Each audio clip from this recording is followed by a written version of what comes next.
4.2, this is one that's not in the book, right? And they have dimensions, is that right? Let me get a different pen.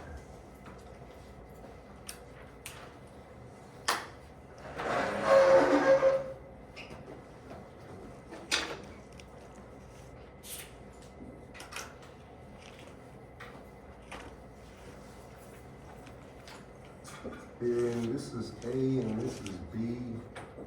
And what does it ask for now? Well, I'll tell you what. Here. Guess what? Give it back. It's on the homework. Oh, wait a second, you're right. It's on Wave what? guides for 14.17. 14.2 or 17? 17. Sorry, 14.17. 14.17. Okay. The rectangular waveguide has the dimension of A equals 6 centimeters and B equals 4 centimeters. Over what range of frequencies will the guide operate in single mode? All right, so the key is single mode, right? How many know what the lowest frequency mode is for a rectangular waveguide? All right, what is it? TE10. That's right. So for TE10, here M is 1, N is 0. And the cutoff frequency, if you want to just look at it, you know that that's a half wavelength, right?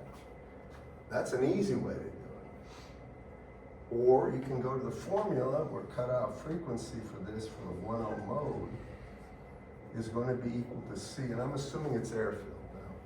C over 2 square root here of 1 over A squared, or really it's C over 2A is the cutoff frequency, and either one will do this because we know that if that's the cutoff frequency, that the wavelength is C over that cutoff frequency, right? So the wavelength is going to be 2A if you look at that. Do you all agree with this, class? And that means the operational frequency, well, we can use this. The cutoff frequency for the 1 mode is going to be C 3 times 10 to the 8th over 6 centimeters. Now it's always the long dimension of the guide. You could tip it on its side and it would be the vertical dimension. Do y'all follow me? It's the longest dimension. And it's going to be over 2A, or it's going to be over 12 times 10 to the minus 2. So that's 1 over 4 times 10. And this is going to be to the 10th, or 2.5 gigahertz. Is that correct? Are you with me on this, guys? 2.5 gigahertz? Yes, sir. All right, now that's the 1 mode. Anytime you're going to be above that frequency, 1 will be developed. And only 1 will be developed until the next mode. Now, if you look at this guide, what is the next mode is the question. So if you look at this, this is not less than half of that. Do y'all follow me? So now we got to take a look at this more carefully. FC in this one, and I'm going to go O1. Here we're looking at M equals 0, N equals 1. Are you with me? And that would be equal to C over 2, square root of, and here it's going to be B over. Isn't it 1 over? I'm sorry, pardon me? Isn't it N 1 over B. Yeah, I'm sorry about that, squared. And so this is going to be the speed of light, 3 times 10 to the 8th meters per second, over 2, and B here is 4 centimeters. If you look at that, what do we have? 3 over 8 times 10 to the 10th. And that's going to be something gigahertz. I forgot that. What is this frequency? 4 or something? 3.75? Yeah, that's right. Or, yeah. It's right, 3.75 gigahertz, right? That's the O1 mode, right? What's the 2O mode going to be?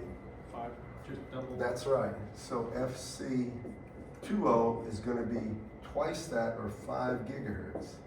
Now, the reason I'm saying that when you're moving up in frequency, as soon as you cross the 2.5 gigahertz range, only this one is going to propagate. Are you with me? You keep going up, and then this one propagates at 3.75 gigahertz. So your range of operation for only one mode will be from 2.75 gigahertz frequency less than, or 5 gigahertz, my bad, 2.5 gigahertz less than 3.75 gigahertz. And that will only be TE10. Now, as soon as you get above 3.75, then you're going to excite this mode as well. You with me? Now you have electric power or energy in both modes, and I can't show you how to figure out how much is in one versus the other because I haven't told you how the waveguide is fed.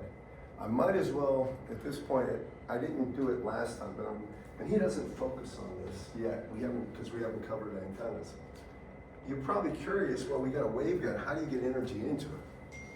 That's a logical question. So if you look at the side of a waveguide, there's going to be a plate back here. Are you with me? And this is a rectangular, like a waveguide like this. If you look at this, what they do, typically, they're going to come about a half wavelength away. I'm sorry, quarter wavelength away. And they're going to cut a hole right here. Are you with me? Right in the center of the guy. Like, if you look at the cross section, they're cut right here, and they're going to put a little short dipole. Now, we haven't covered antennas. The dipole is just a straight wire antenna. But the driving point impedance of that antenna will be equal to the waveguide impedance. Remember we calculated the waveguide impedance class? It will be. Now, the reason it's a quarter wavelength away, it'll be an antenna like this. It will excite, if it's a quarter wavelength away and it's exactly in the middle, theoretically it should only excite the TE10 mode, TE20, well actually TE10 mode, TE30 mode, and I'm not going to get into all of this. It should, that's the ideal, but it never is that way. It will always excite other modes, always, because there's small imperfections in the guide. However, the way it's done is, this will be the antenna, and typically it's like this. You've got a voltage here, and it's going to go to ground, and you're going to have some impedance here, some Z source. And they'll make sure the impedance at this point, the antenna's impedance, is equal to the waveguide impedance, and will couple energy that way. Now, you'll see there's more to this problem, but that's how they do it. And if they stay within the range from 2.5 to 3.75 gigahertz, only one mode. After that, the other modes are going to excite. You can't help it. They're going to, and each of those modes will have a different power, and as it propagates down, a different velocity too. That's the real problem, because then it's garbled. If you're trying to get any information, you won't have it. If you want to just send power down, you can do it, but you won't have information. And that's the number one thing with all this. It's a method for communicating typically information, not just power, brute power. You with me? Okay, I hope, is there another part to that question? Yes, sir. For B, over what frequency range will the guide support both TE10 and TE01 modes and no others?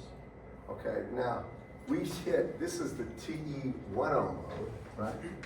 Is 2 gigahertz. This is the TE01 mode, right? They're both TE. How do I know they're both TE? This is 01. Class?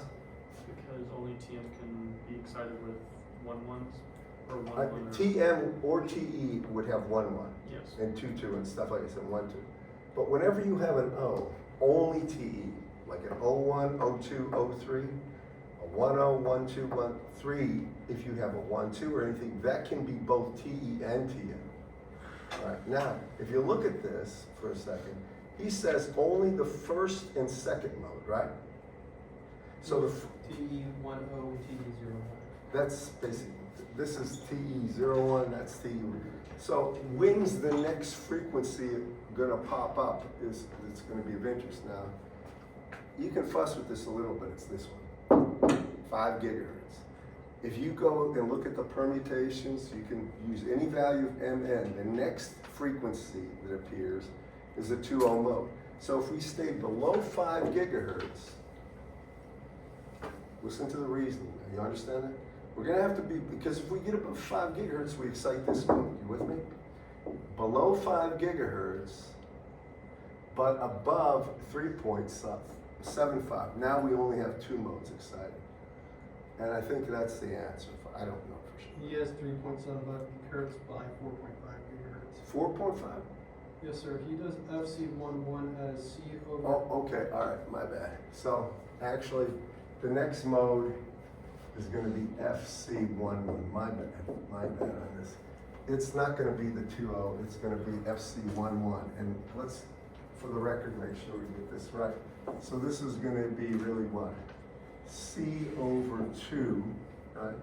And then square root of 1 over A squared, my bad, plus 1 over B squared, correct? Yes, sir.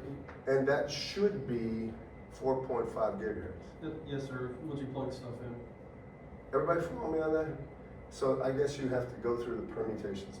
That's my mistake. That's a 1.0 or a TM or TE mode, either one, okay? Now. So when you're working this, and it's just as like give the lowest 3. Lowest frequencies is what Like that means. like the only 3, like the lowest 3 modes, like just as like lowest modes, what would they be? Lowest frequency modes, you start with the lowest frequency. So it's the 1.0, and then you put the frequency. In this case, it's going to be 1.0 and then 0.1. Now, if this was less than half this, then it would be 2.0, but it's not. So it's going to be 1.0 and then this mode, which is going to be 0.1, and then 1.1, because that's the next frequency is the 1.1, which is 4.5 gigahertz. And I put it down here, but this is 4.5 gigahertz. Are you with me? And then after 4.5, like it's the first 4, the next one would be the 5 gigahertz right there, the 2.0. And remember, anything 2.0, 3.0 and stuff, only TE or 0.1, 0.2. For any time you have both of them integers greater than 0, then it's either TE or TM. They're both there. You got it? Okay. That's a good problem. I put that up there. It's not in a book, but it makes you think more rationally about this stuff. And is there another part?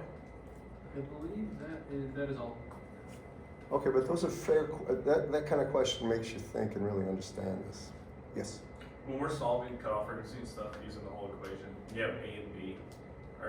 If A and B is in inches or centimeters, are we supposed to put it in meters? I would always put it in meters, and the reason is speed of light is 3 times 10 to the 8th meters per second.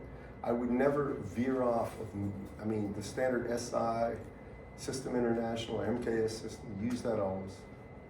The English system of units, if you get a book and it's written by an English physicist, he'll have units of C over 4 pi and stuff. So I put it in meters and plug it in. I always, you want it MKS. If you look at Maxwell's equation, does anybody know what I'm talking about here? Anybody look at if you have especially if you have a British professor who has a passion for some of the British physicists, all of Maxwell's equations will have C instead of mu and epsilon. When I write that, like curl of E is really minus U times dH dt. Instead of that, you're going to see C and 4 pi all the time. It drives me nuts because I hate it. It's just a unit change, because what are they going to use? They're going to use inches, right? They're going to use pounds. You know what I'm talking about now? Pounds is a force. They're going to use slugs for mass. And I'm not going to do it. I've learned my lesson the hard way about that. And if you've had steam tables, you should have learned a lesson too. Have you done that steam table stuff in thermo yet? No, but I I've hate had the steam units. tables before, it's terrible. That's a good word for it, terrible. I just like it. Go ahead. No. That's a good question. Thanks for asking. Any other questions? Okay. So with waveguides, knowing what modes operate and knowing the impedance, right? Key factors. Those are the two things. Remember for TE, remember that value K I told you now? K is square root of 1 minus FC over F squared. That's the godsend, because that means if you got K at a given frequency, then if you want the impedance, the intrinsic impedance, or I should say the waveguide's internal impedance, TE mode, it's that over K, right? A to naught, sorry, over K. If it's TM, it's that times K. Velocity of phase velocity is always what?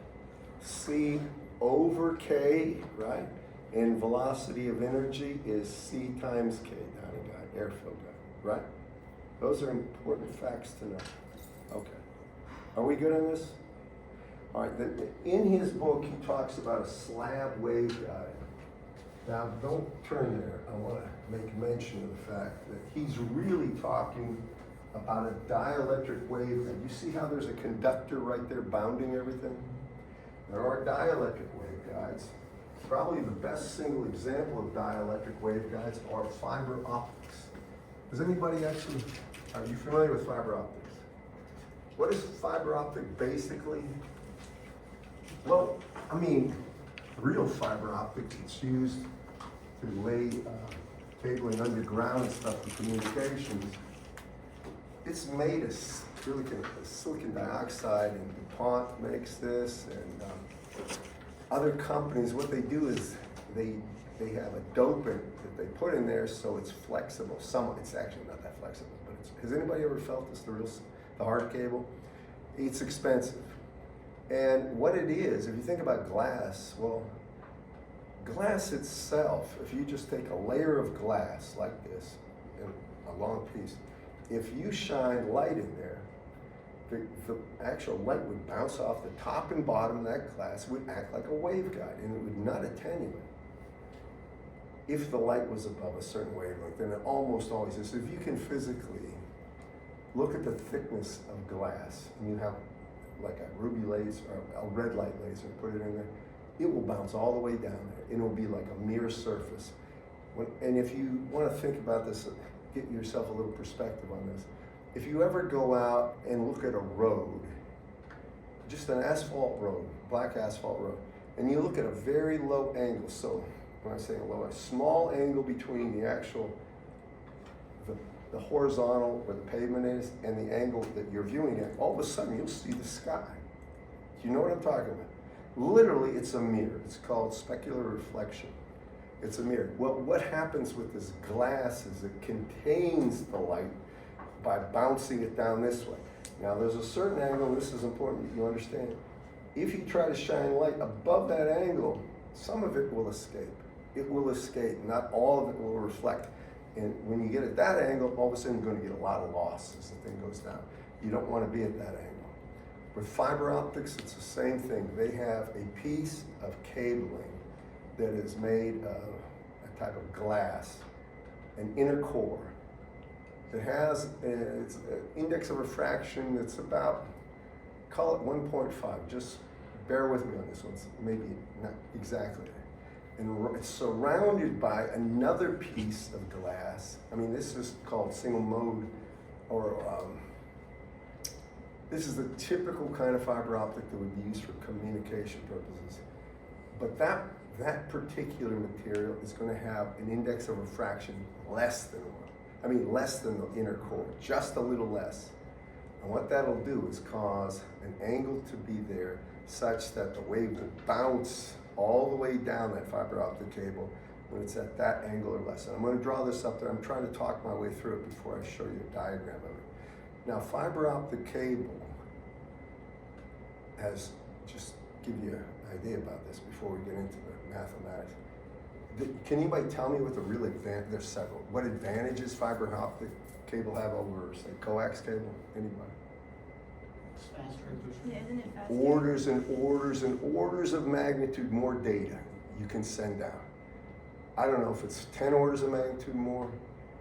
And the way it's done, you think of Morse code, you know, you just, Morse code is what? Just on, off, on, off. It's like 1 zeros. The way fiber optics works, it sends packets of light down there. This is not some frequency modulation business. This is, or like the waveguides that we have, where we actually have something where we could modulate the frequency we're sending over a certain narrow band to get communication information, right?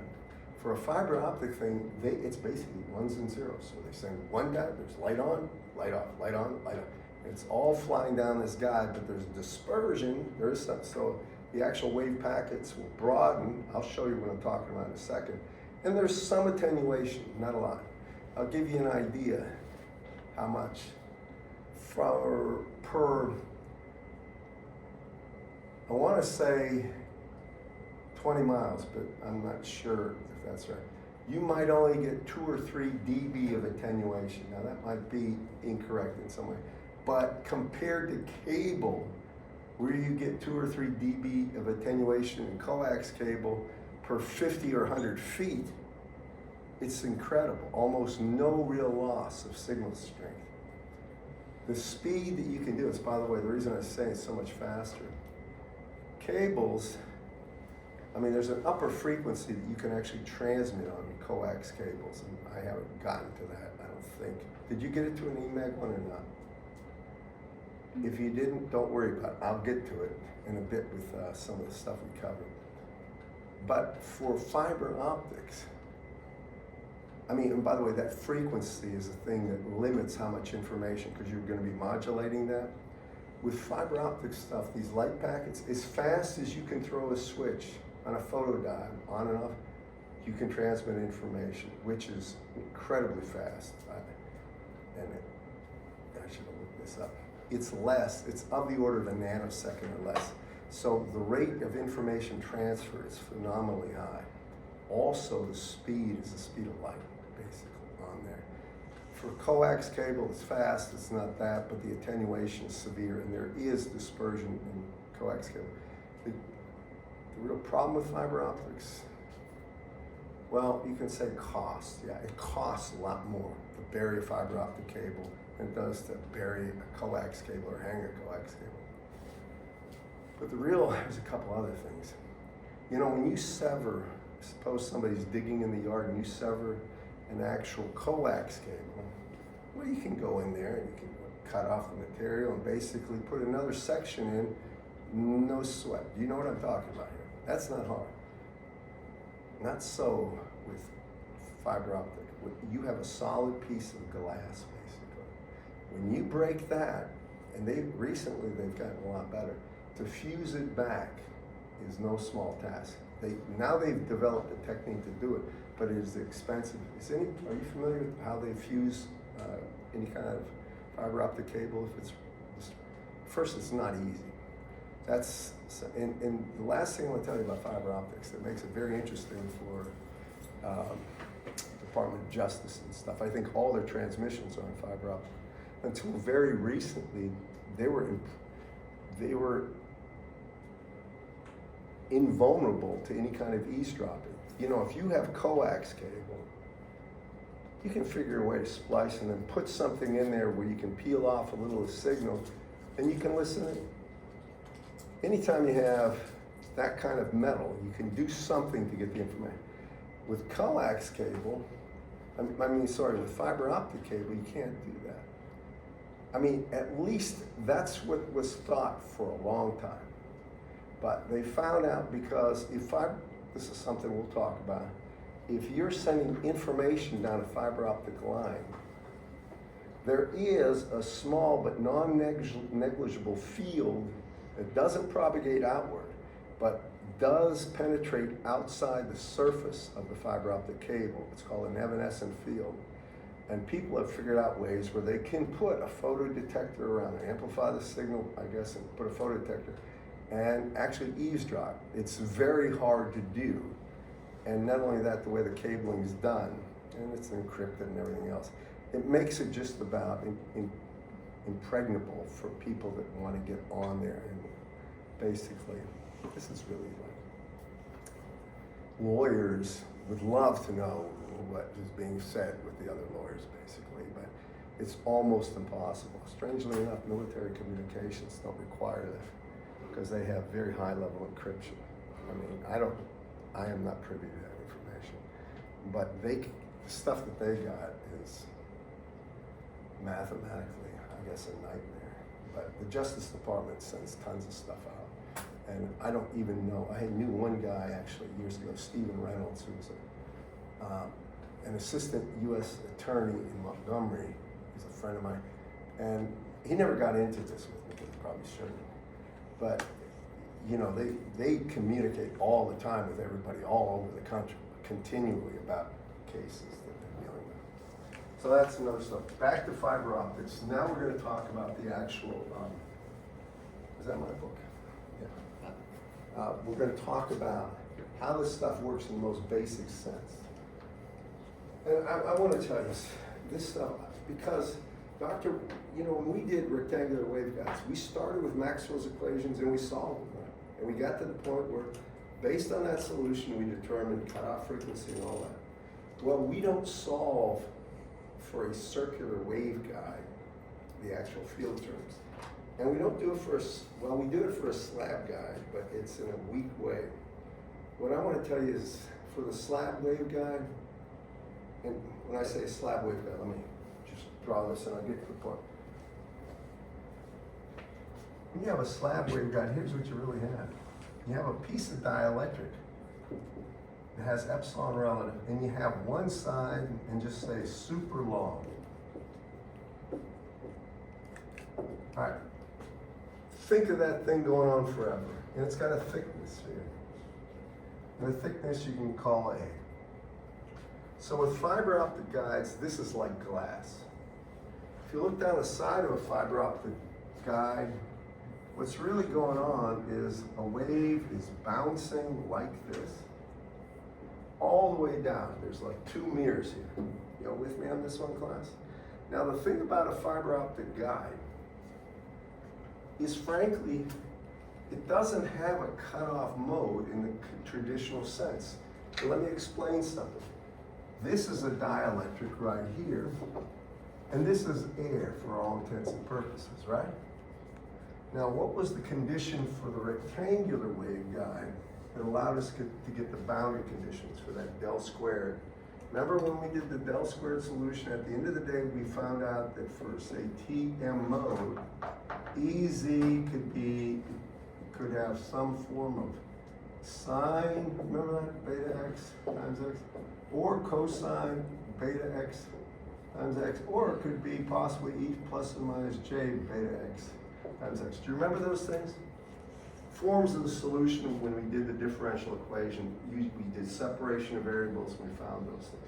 I don't want to rehash it all, but you all recall that basically.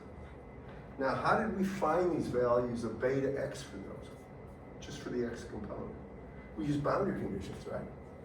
We said it was 0 here for the EZ component. Do you remember that, class?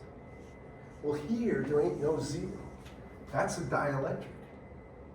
What you have to do is write equations for the electric field above and below, solving del squared equations, and equate them right there. And equate them here. What does that mean? You get solutions that are untractable. They're graphically solvable. And in your book, let me give you the page number. Now, it's important you understand this. And I'll tell you what's really important out of this one. I just want to give you an appreciation of the complexity of this problem. So, I mean, some people may solve this, but at the end of the day, when you solve it, you don't get any information about what mode it can propagate, other than there will always be a mode propagating, always going to be a 1-0 mode, basically, which is not really, say, you're not telling me anything that's useful. I don't know where the cutoff frequency is, and for a slab waveguide, frankly, there isn't.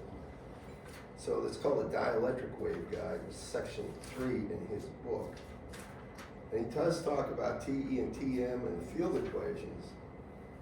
But what you're going to see is something that should troubles me, but it's true. He shows you that the modes that propagate have to do with the intersection of two graphs, if you look there. Those are the modes that propagate, but there's always going to be an O1 mode, no matter how low in frequency you go, but it's somewhat dependent on the incident angle. And because this particular thing, to really dive into, is a little beyond the scope of this class, I would have to talk about graphical equations and actually what these mode numbers mean. But the truth is, slab waveguides are used. I will talk about the fiber optic guide in detail in a second. Slab waveguides are primarily used for optical computing connections in VLSI circuits. Do you know what very large scale integrated circuits are? It doesn't have to be VLSI. If you get a standard, FR4 board, the green board that you mount things on, you know what I'm talking about? That, if you have an optical connection, it'll be a flat piece of probably just a slab waveguide. Those things are dirt cheap, first of all, as far as I know. And they're used, but there's not a lot of engineering that goes on there. Now, with fiber optic guides, there's some things you have to know. That's where I really want to go. I'm going to tell you right now, the slab waveguide, don't worry about it, just realize it's there, and the way to solve the thing has to do with matching boundary conditions when you solve those equations. It's a long lecture to do that. It's a graduate lecture usually. But here's the deal when you do fiber optic waveguide. But we're not going to solve Maxwell's equations, which we should, but we're not going to, because frankly, Dr. Whitworth's book does not expect you to know Bessel functions. I really suggest, have you had Bessel functions for anything? Have you had COM yet? Well, there will be Bessel functions in FM modulation and stuff like this. Bessel functions are very useful, but his book exempts them, and I think because you haven't had them in your math courses, have you? If you had, it would be only logical to use those for the solutions of circular waveguides.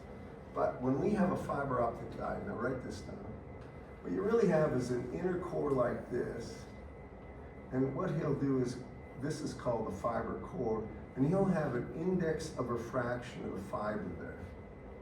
And then right outside, now, let me just tell you what the picture is. This one's important.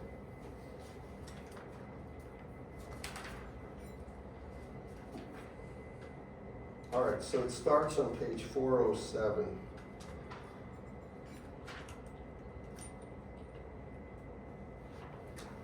And I'm going to say the inner part, this is supposedly the intrinsic impedance right here of the fiber. And right outside there, we put this one, this is called the fiber core, right here. Outside of that, there's something with an intrinsic impedance, I'm sorry, not intrinsic impedance, an index of refraction of the cladding. And this is called the cladding. And then surrounding this whole thing, this is a cross-section of real fiber. They have something where, they call it a jacket in his book, but the only thing it is something that surrounds us that protects the actual fiber optic cable from the elements, and really from critters eating it. Now, you don't probably know this, but some of you might. Have you ever, I had this happen to my boat. It was left out in my friend's yard. I came there and a bunch of mice got in and chewed up all the wires. Has anybody heard of this? You have? You know what they go for? Anything of oil residue they're attracted to, and they'll chew it up and eat it. And literally, I don't know why, but they find it interesting. I guess they like it, so they chew through it. Fiber optic cable is something that critters have chewed through too. I don't know what kind, but So the jacket is there to prevent the critters from eating it, basically. And I don't know what it's made of, but it's critter proof, supposedly. Has anybody ever worked with real fiber optic? You've seen it, right? Where'd you see it? I used to work for a power company. Did they have orange shield? Was it orange around there for the jacket, or which color? Do you remember? I don't remember. Anybody else? Was yours orange or not? No? I think mine's black. It was Black? Black. Was this communication fiber optic, right? And they were burying it? Mhm. Is that, Yeah, okay. and then underground conduit. Yeah. That stuff is, I believe it's something that's, the critters can't chew through, but I don't know that for an absolute fact. Now, you can always cut it with a backhoe or something. If you have heavy equipment, you can cut it. But it's meant to prevent any of the elements from actually severing the cable. That's the idea, or critters and stuff like this. Anyway, this is sort of the makeup of it. And they're constant cross-section, they go on a long way. Now, I'm just gonna tell you this. What you see here is, this is index, there's gonna be an inner material, and there's an abrupt junction there. Right? It's gonna be two different materials, typically. There is something called graded index. I'm just giving you an idea of what's available. Where this doesn't instantly go from one value to the next, it will asymptotically change the index of refraction. That's cheaper, and it will give rise to multi-modes. You don't want multi-modes. You only want one mode or one angle of propagation. You'll see this in a second. All right, so that's the idea of what it looks like cross-section. So now the logical thing was, well, how does it work without solving Maxwell's equations? Here it is in a nutshell. So you take a look at that cable. We got a different one. And this is easy to see too. I think.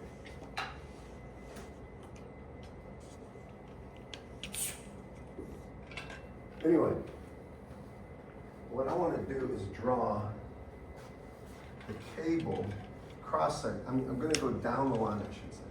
So if we have this as a fiber optic cable, and this is the core,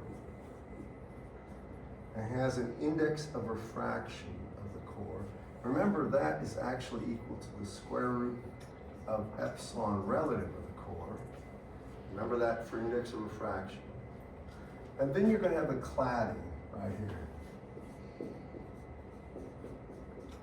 This is in text. And what I'm going to do is draw a line right down the center of this thing and show you something. By the way, it doesn't matter how thick this cladding is. It makes no difference to the actual solution that we're about to go into. So when you have this, follow this. We're going to use Snell's law here. And I'm going to assume this is air. It doesn't have to be, but I can't think of a case when it's not air. And I'm going to shine a light. Think of a light, a laser. And it's going to be coming in at a certain angle. Don't even worry about polarization. It makes no difference in this case. So I'm going to say this is the incident angle. You with me? I'm not sure if he labels these different than I would in his book. I'm going to try to tell you where this is so you'll understand why I'm doing it. All right, this is on page 410, chapter 7. And he does this. He actually calls this theta A. I would call it incident, but it's fine.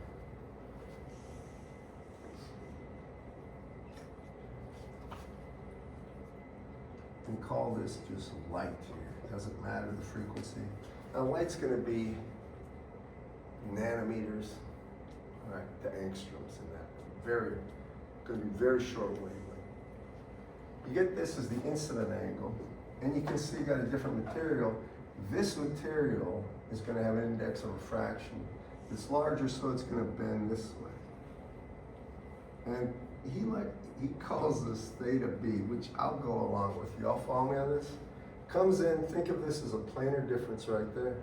it hits and it bends this way. Remember, anytime you're going from a material lesser to greater index of refraction, the angle gets closer to the actual normal. Remember that, class? Think of water. Now it's going to keep going until it hits this interface, right? And then there, it's going to bend again. And I think he calls this theta C, doesn't he? And if you look there, I want to make sure. Oh, I'm sorry. He calls this angle theta C. He does this.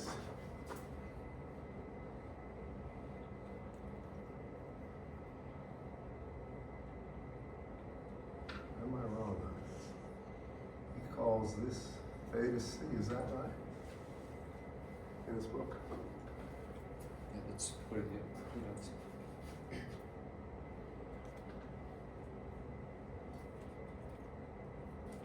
And here's the gig. In order for propagation to take place,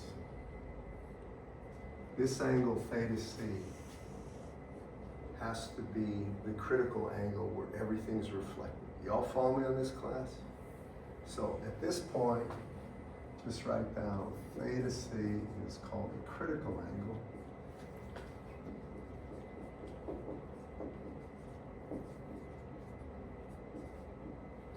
And that means everything is reflected. It means that all of it's reflected. Nothing's going to transmit. You with me on this one? So let's take a review of this critical angle business. Now you realize it doesn't matter if it's TE or TM at this point. This is Snell's law. So let's talk about Snell's law just basically. When I have Snell's law, this is material 1, this is material 2, and here's the normal. And I'm going to assume this is just going to be, index of refraction 1, A to 1, index of refraction A to 2 greater than A to 1, or not A to N1, pardon me. With me on this one, class? And by the way, this is just square root of epsilon relative of the material. So when I come here, actually I got this backwards. I should put, no, I'm gonna leave this N1, N2. This is backwards. This N1 is greater than N2. I'm sorry about that. Thinking about that drawing. Anyway, what I'm going to say is this is a denser material.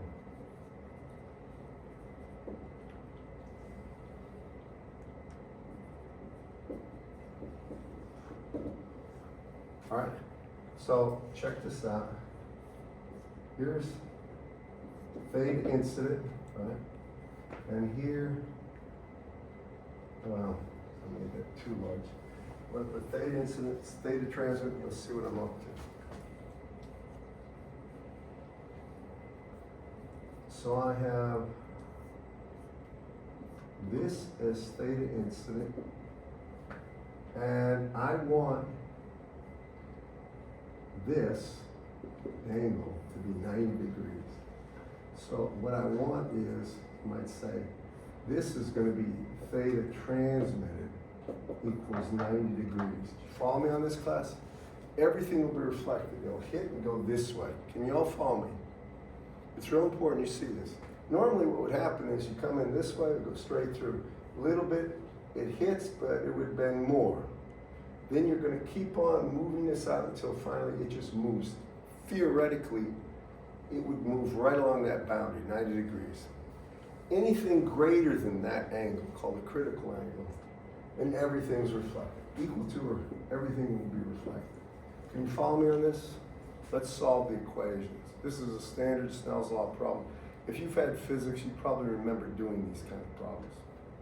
So if you do this from Snell's law, and I'll get to it just an index of refraction. Index of refraction of region 1 times the sine of that angle, I'm calling it incident angle, will be index of refraction of A2 times the sine of the transmitted angle. Now again, the incident, or the index of refraction is just the square root of epsilon relative. You with me, class? Now, you can see that the angle, the critical angle,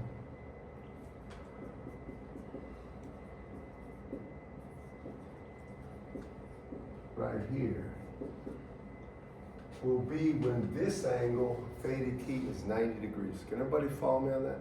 That means everything's going to be reflected. So what you get is this, and I'll get out of your way. You're going to get n2 sine of 90 degrees. Remember, this is theta t equals 90 degrees. Everything's reflected is 1 over n1 is the sine of theta incident. And therefore, the critical angle right here, the incident critical angle, will be equal to the inverse sine, A sine of n2 over n1.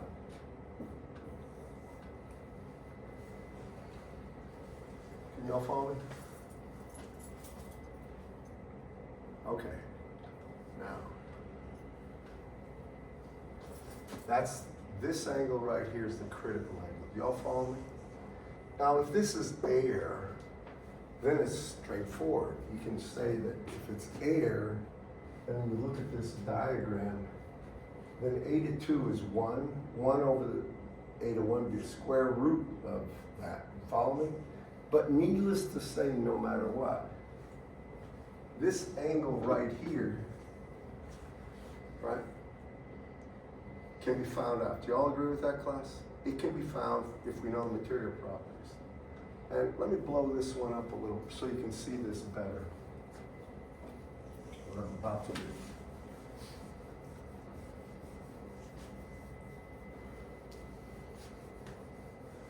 I promise you this isn't hard to see. I want to blow this up so.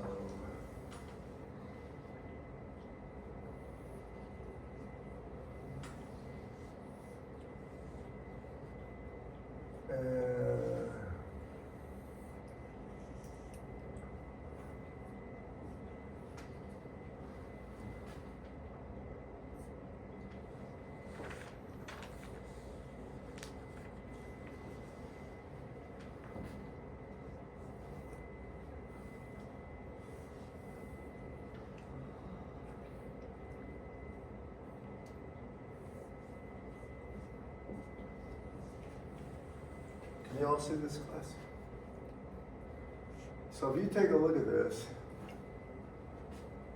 the relationship between this one and this one, remember this is going to be fiber, this is air,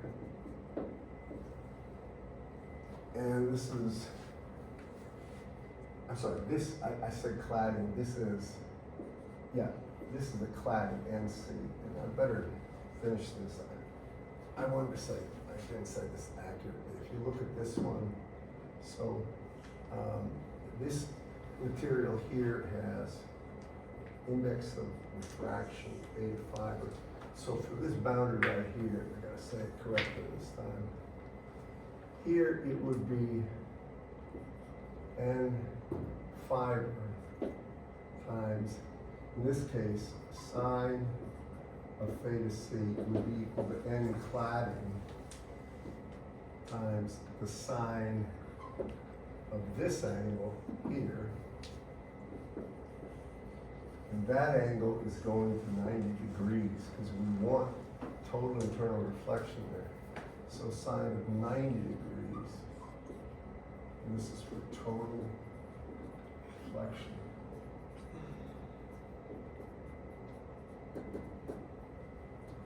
Well, sine of 90 is going to be 1, so I get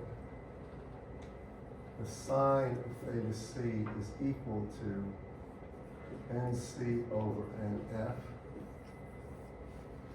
That gives me this. And then I go ahead and I'm gonna just show you how this works. First, do you all agree with that? I spent a little too much time developing that. But that's just because of Snell's law applied to that boundary, and we want total internal reflection. That's the reason. This is cladding, this is core. I'm sorry, this is cladding, this is fiber. Now, the relationship between here is pretty obvious. If you look at this, just from Snell's law, so remember, here's air, here's this. So if I take a look at A to air, or it's 1, I can call it A or N naught, and I'll replace that by air's value of 1 second, times the sine of theta A is equal to NF right there, times the sine of theta B. Can you all follow me, class? That's really just a relationship here of the transmitted and incident angle. Can you all see that? Then I come here and here's the trick I have to do. So I'm going to square this thing and I'm going to get the sine squared of theta C is equal to NC over NF squared. I'm just going to take a look at that for a reason you'll see in a second. Then I'll expand this. Well, sine squared is 1 minus cosine squared. So it's 1 minus the cosine squared of theta C is equal to NC over NF squared. Y'all with me on this? Then I'll take the 1 to the other side. I'll slow down in 1 second. So now I'm going to get NC over NF squared. And it's actually going to be 1 minus that. I'll get out of your way in a second. It's going to be 1 minus that is equal to cosine squared of theta C. And finally, I can say that the cosine of theta C is equal to the square root of 1 minus NC over NF squared. I'll give you a second to write it down. I'm not heartless. This is kind of one of these things. It's Friday, it's towards the end of class, you got a quiz coming. Just finish writing this and I'll make the final point. Now, I don't know if anybody sees it yet. If you have read this, you do. Now take a look at this. I have this right here, and that's theta B, right? Well, can you see that the sine of theta B is equal to the cosine of theta C? I want you to take a look at that. Remember, here's the hypotenuse, right? So the sine of this angle, this distance, right, over hypotenuse. The cosine of this angle is this distance over the hypotenuse. Can you see they're the same? Can you see it? It takes some, especially if you're a little tired, it takes a little second to get it. So if that's the case, I come over here and watch.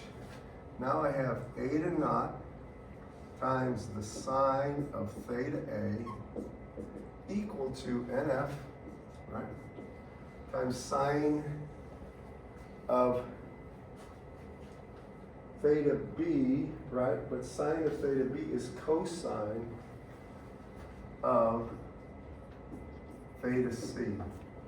Well, now I have eta naught times the sine of theta A is equal to NF, and the cosine of theta C is right there, times the square root of 1 minus, and then you can take a look at it.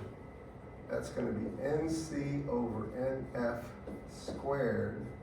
Can everybody follow me on this one? I'm just doing substitution at this point. I took the value of cosine theta C in there, substituted in for this, because the sine of theta B is a cosine of theta C, right? Can you see it there? I want to make sure. Everybody? after all is said and done, you can see how you can multiply this through and divide by n naught. And this is, so just write this down, 1 over n naught. That's the index of refraction of whatever's outside where you shine the light, which is almost always air, it's 1, almost always. And then it's gonna be times the square root of nf squared minus nc squared. And that's the sine of theta A. And that, right there, is an important idea. That is called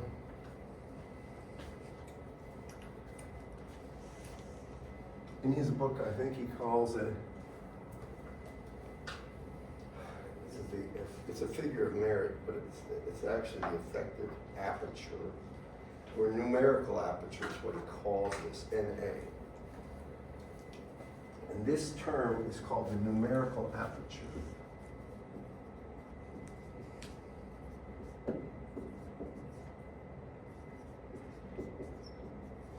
And it's usually just NA. So why is that important? Now here's the thing. I want you to think about it. The larger the numerical aperture is, just remember this. And this basically, you gotta have light between normal and that angle for it to propagate. You all with me? Well, honestly, that value is gonna be an angle of maybe 2 or 3 degrees. It's gonna be small, maybe a little bit larger. But you would like that as big as possible because that way any misalignment won't cause the system not to work. So the larger the numerical aperture is, the better it is, or the goodness, kind of a figure of merit, I call it. You would like it large, but the reality is it's hard to get there. So you do your best for that. But then, remember this, for small numerical apertures, it's very hard to align things perfectly. I mean, that angle becomes a real problem. And you're going to see with some problems that the angle may be 3, 4 degrees. It's extremely small. So this term right here just tells you the goodness. But overall, the key thing with a fiber optic is for propagation to take place, the light you have going in here, laser light, has to be at that angle or less. Y'all follow me? I'll talk more about this next Monday. But I'm going to finish up with what's really important and what kind of problems are important. There's a lot of things you can talk about that are really not that important, but what's important is if you're going to do this stuff, what the numerical aperture is, and will you get a single mode propagating? Now I'm going to cover that on Monday, but I better give you a quiz. So let's play the game. How about